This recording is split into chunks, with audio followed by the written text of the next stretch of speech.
season. Thank you. So excited.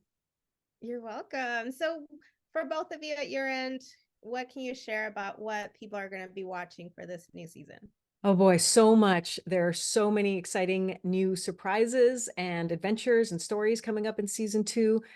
We definitely leave the Lower East Side a little more, so we get to go to new universes and worlds and explore different locations.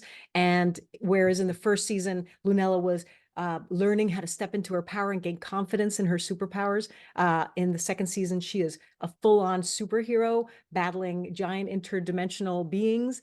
And of course, with her incredible best friend, Casey, the two of them get even closer and yeah, go some pretty fun adventures together. Yeah, I think now that Casey and Lunella have sort of and Devil have sort of stepped into they're in the swing of things, like they fly even higher, like they so many more adventures, so many more musical numbers, so many more villains and amazing guest stars, and yeah, just everything is sort of taken to the next level. Now we get to see, a little bit of science and learning about the black hole from what I got to see. A lot of missions going on, but one of the episodes about friends. That was a fun one. Totally, yeah. And I think that one of the things that I love so much about this show is that it like looks at these things really honestly, and I think it really looks honestly at like what a friendship is, and like such a close friendship is, and that does mean butting heads sometimes, and like learning how to navigate that. And I think that like Casey and Lunella set like such a beautiful example of like what a healthy female friendship looks like, and that's one of my favorite episodes. And also yeah, the music in that episode too, and the like the adventure of getting shrunk and going into the belly of the beast is so fun. But yeah, I think that like they all of these issues, like, and all of these things like friendship and family are handled with like such heart and honesty, and I think are just set really great examples for like young girls watching. Yeah. And just to add, for this season, all of our writers in the writers' room were women. And because of that, I think you can really feel a difference looking at the topics that we kind of tackled and kind of like you say, the female friendships, but how real they can be and how multi-layered they can be, but also kind of the love between women and support between women and just all these issues that we struggle with. I think were handled so authentically and beautifully in a way you don't normally see in a story about the Marvel Universe. Beyonder gets to learn a little bit about being a human. That was a little comical. Can you talk, Pilar, a little bit about his character's development?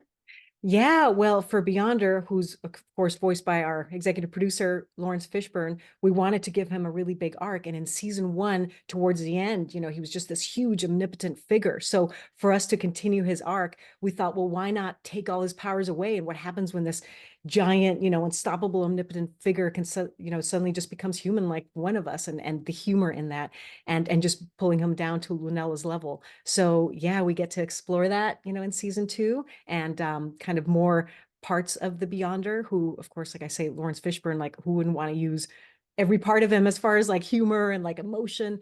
And yeah, he's really become one of the fan favorites because of that. So, what do you both feel is what's making has made Moon Girl so popular?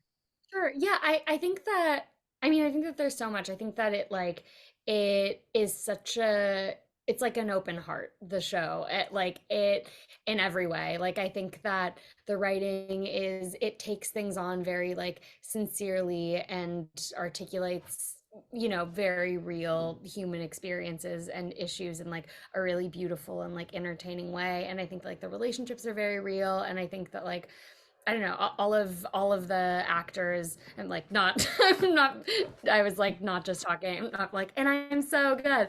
No, the whole She like is. cast is no, She's is amazing. just amazing, and like and just getting to I don't know, there's so much care that goes into everything. Like Diamond and I record most of our episodes together, and she records stuff with other actors too, and like there's so much like life and like dynamism that like comes from those things, and there's humor, there's heart, there's like amazing music. It's just kind of everything that you want in a show. Yeah.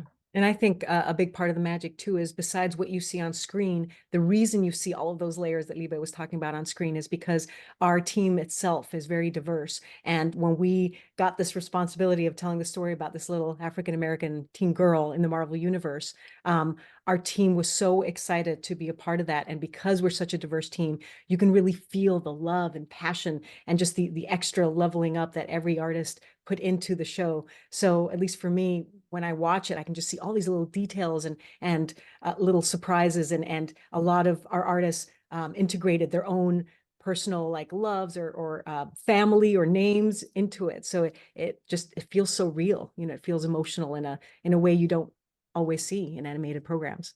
The music, we keep bringing it up because it's one of the fundamental keys of the success of Moon Girl, we have to admit. Yes, absolutely. Rafael Sadiq, our incredible executive music producer, we're so lucky to have him on season 1, and for him to do even more on season 2. For season 2, we have so many more styles of music. We really pushed finding as many different styles as possible. So we even have a Western song, we have more hip hop, we have some like, you know, a little bit of reggaeton in there. So yeah, we just really expanded the style of music, and every single episode has an original song that was overseen by Rafael Sadiq himself.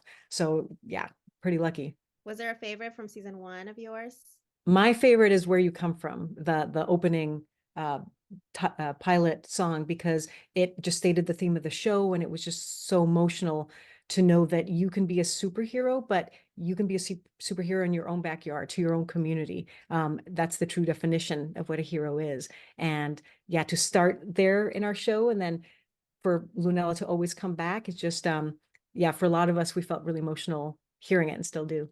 I mean, I think I'm biased. I love Alt is Good.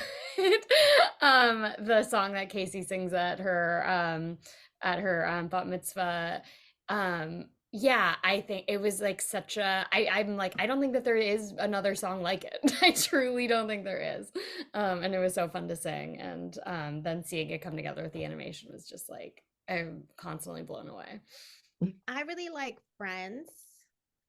Mm. For this new season, that's all I can say. That I'm not giving too much away, obviously, by saying that. Yes, that And I was can so fun. say And it's Friends, I don't know if you could tell when you saw it, but Libe sings in it, Diamond.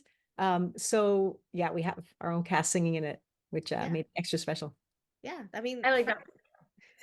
it's super Maybe I catchy. changed my answer. That was fun.